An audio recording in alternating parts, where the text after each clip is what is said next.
Assalamualaikum warahmatullahi wabarakatuh. Kakak sekalian yang saya hormati, di sini kakak akan memberikan materi aneka macam bentuk barisan. Dalam baris-baris itu ada beberapa bentuk, ya, bentuk dasar dan perkembangan. Ya. Namun yang dipakai dalam upacara-upacara itu hanya rata-rata bersak atau berbanjar. Kalau posisi bersak, berarti yang panjangnya ke kanan atau ke kiri, itu sak.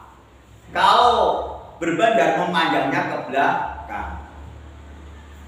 Ya. Jadi yang bersak memanjangnya ke kiri, kalau berbanjar memanjangnya ke belakang. Sehingga bisa saya gambarkan di sini.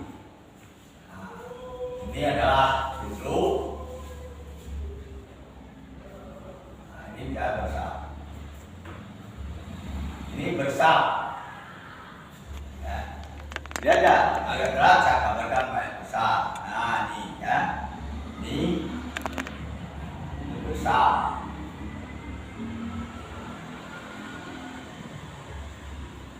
Jirolipatmon itu. Jirolipatmon. Ini bersak. Ini sak 2, sak 3, sak 4. Ini pun memberi aba-aba bisa dengan pakai isyarat. Ya Pak, peluit. Nah, saya peluit misalnya. Untuk permainan. Peluit misalnya. Ya, peluit. Lihat. Ini misalnya besar 2. Cara gimana? Panjang 1 kali, pendek-pendek 8 kali perintahnya.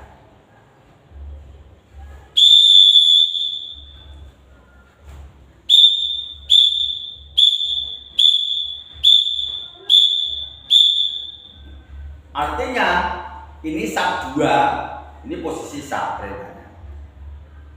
Sak 2, ini perintahnya 2 ini. Ya, 2 ke atas. Biar dilihat. Ini besar. Terus kalau berbanjar, gimana kalau berbanjar? Yang membanyak ke belakang. Membanyak ke belakang.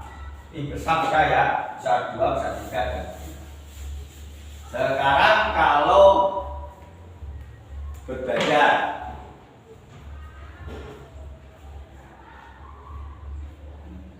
banjar,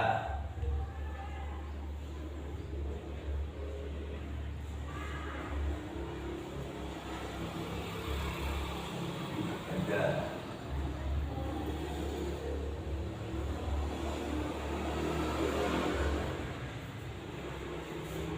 Ketika ini timru.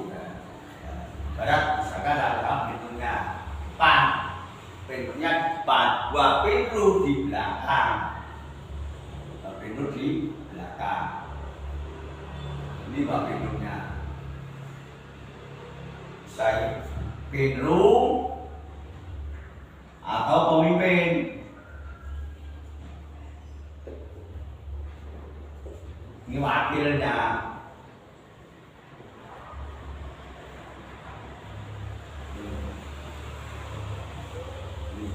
Ini masalah perintahnya gimana? Perintahnya banjar. Ini banjar berapa? 3. Ini adalah berkumpul, panggilan berkumpul, baris berbanjar 3.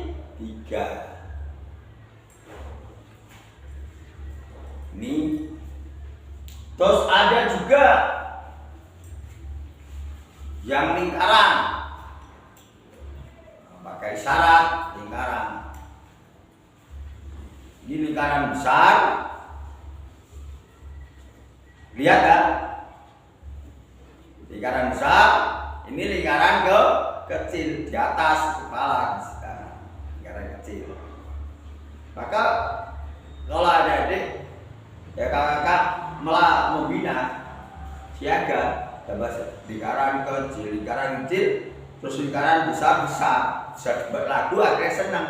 Lingkaran besar, lingkaran besar, lingkaran besar, lingkaran besar, lingkaran besar, besar sekali, besar, besar, besar sekali. Itunya dan senang anak-anak siaga.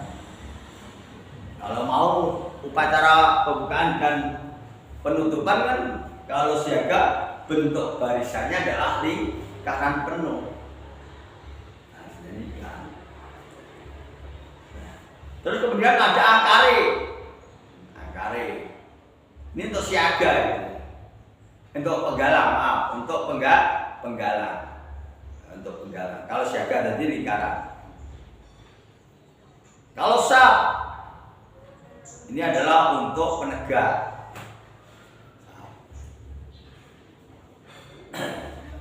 Kali ini sabnya tidak ada batasnya, mungkin terlalu banyak sangganya.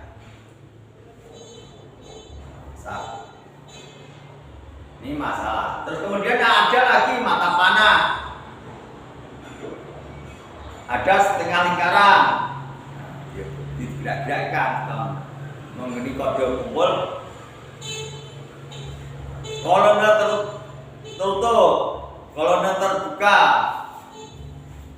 Ini maka sekalian, kalau di suatu pangkalan atau depan pembinanya lebih satu, bentuk-bentuk barisan bisa untuk permainan.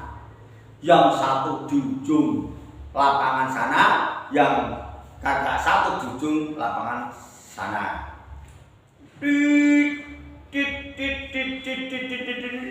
Wah, lari sana. Akhirnya anak aktif, adik-adik aktif dan sehat. Yang tadinya malas akhirnya bergerak sehat. Maka di dalam syarat kecakapan umum ada beberapa sasaran termasuk fisik. Ya, fisik. Di orang itu harus spiritualnya ono, semangatnya ono, sosial kerjasamanya ada, keterampilannya ada, harus juga fisiknya sehat dan kuat. Inilah kalau kakak memperhatikan sasaran dari SKU ini, maka satu-satunya benteng yang bisa masih membentuk atau membentuk karakter adalah pendidikan kepramukaan. Kalau kita lihat. Kenapa? Ada 5 ranah yang harus dicapai tadi. Spiritual, emosional, semangat, sosial, terus kemudian keterampilan atau intelektual dan fisik. Sosial. Ini kayak sekalian, variasi atau bentuk-bentuk barisan